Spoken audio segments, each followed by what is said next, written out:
Welcome back to Gulf and Diaspora.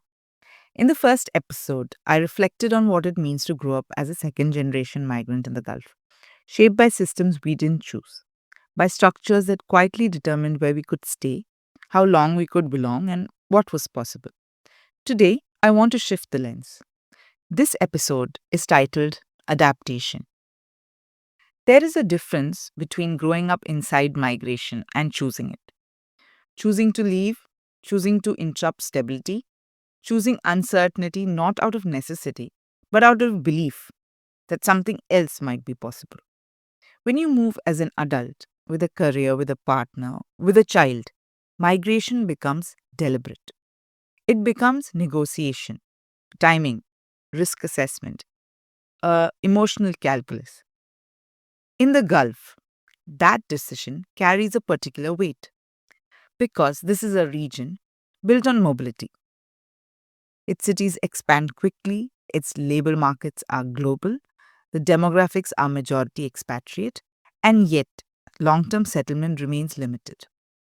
Residency, as we know, is tied to employment, and permanence is renewable, not guaranteed. So, what does it mean to step into that system willingly, to build a life somewhere that doesn't promise you forever? That question is what brought me to this conversation with my first guest, Priyanka Ghosh. Her story isn't about escape, it's about timing, family, and strategy. It's about weighing professional success against proximity. And it's about redefining what stability can look like. Let's listen.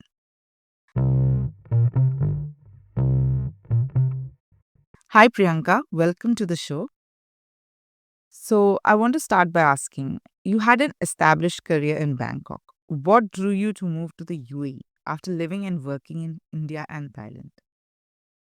Honestly, it was a mix of family, timings, and opportunity all coming together. My husband moved to Dubai early 2024 for work. It was a good opportunity as far as his next career move is concerned in hospitality. And it was natural that our daughter Mishti followed him to start her new school year in Dubai. I was in Bangkok then doing well in my job, but being away from them made me realize how much I miss having all of us in one place. So when a great opportunity opened up a year later and everything fell into place and I moved. And I've always felt that Dubai has this energy.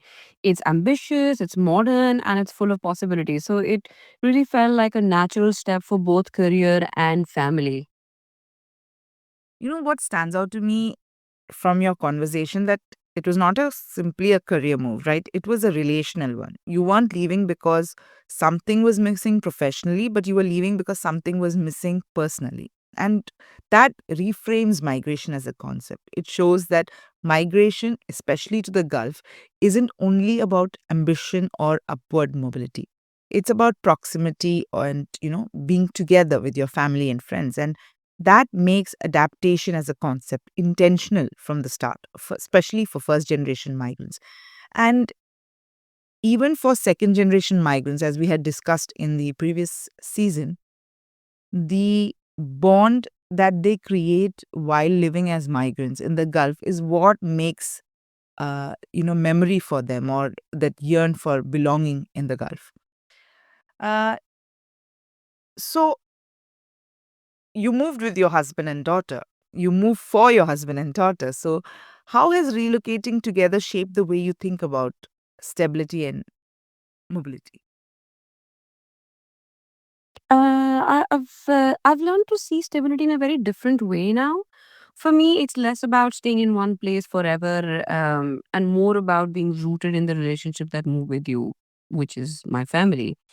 And after being reunited in Dubai, it's been such a joy. It feels like we are starting a new chapter together. Our daughter's also thriving here. She's growing up in a very global mix of cultures, which is amazing. And Dubai really lets you balance career and family as long as you make the effort to create your own rhythm. So that balance feels much more real to me here now. I'm struck actually by how you've redefined stability, not as staying in one place, but as staying together. I still going back to what you said before. So instead of permanence being tied to a land or citizenship, it becomes to relationships, right?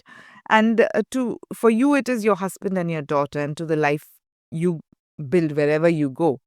And that's especially meaningful in the Gulf as a first generation migrant because life here is structured in very specific ways. As we mentioned before, about residency and contracts. So long term settlement remains limited for most expatriates. And yet, within that structure, this sense of routine forms. And in a city like Dubai, known for being fast paced, daily life still settles into patterns, like school calendars, work cycles, renewal, friendships.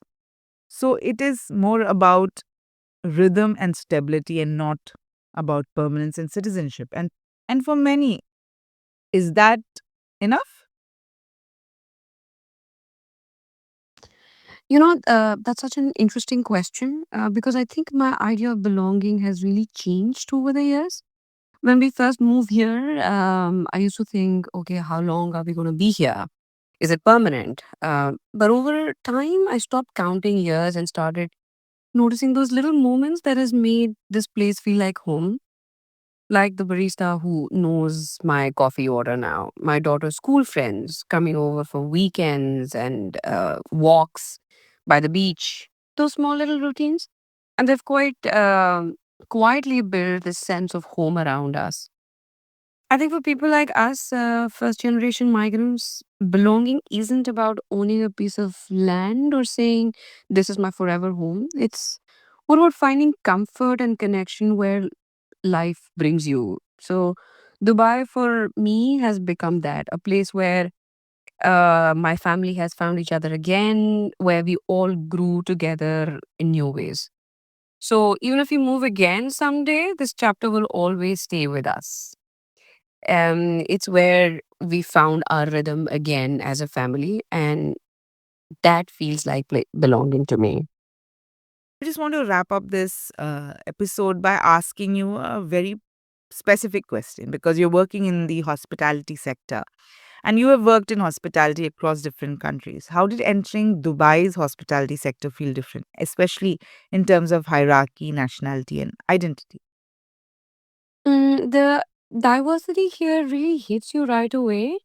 In Thailand, hospitality has this deep cultural warmth, that gracious land of smiles feel, uh, which is so special. Everybody goes there because of the service and the hospitality mentality that Thailand has. Dubai, on the other hand, has this amazing mix of people from everywhere, and that brings a kind of different learning. You're constantly adapting, understanding cultures and their communication styles, all of it. So, I'd say that the environment here feels more fast paced and performance driven, but also quite merit based. So, if you're good at what you do, you're recognized no matter where you come from. And that is something I've really come to appreciate.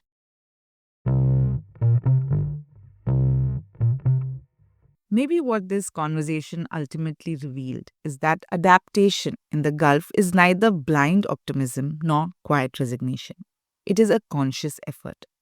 Priyanka moved here fully aware of the Gulf impermanence, aware that performance matters, aware that contracts renew or don't. But what transformed in that the impermanence that she felt as a migrant was belonging not to the state but to her family.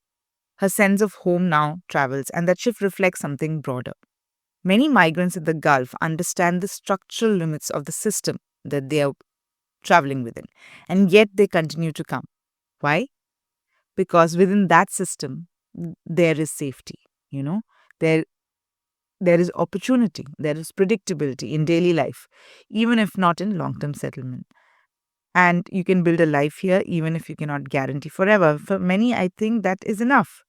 So, listening to this conversation, three things have stayed with me. First, adaptation in the Gulf is strategic, not just emotional. Migration is rarely impulsive, it is calculated within global labor systems that reward skill, timing, and mobility. But adaptation is stratified. Not everyone negotiates the same hierarchies. And third, belonging without permanence is possible, but it is conditional. Stability can exist without settlement, rhythm can exist without citizenship, but it is always tied to renewal. So, as Gulf and Diaspora continues, I will be examining migration not only as a lived experience, but as a narrative pattern. Because understanding how migrants describe their movement tells us a lot about how the systems and policies work. In the next episode, titled Dependency, I'll be speaking with a migrant wife about what it means to build a life in the Gulf when your legal status and sometimes your sense of autonomy is tied to someone else's employment. Thank you for listening. I'm Ria Abraham, and this is Gulf and Diaspora.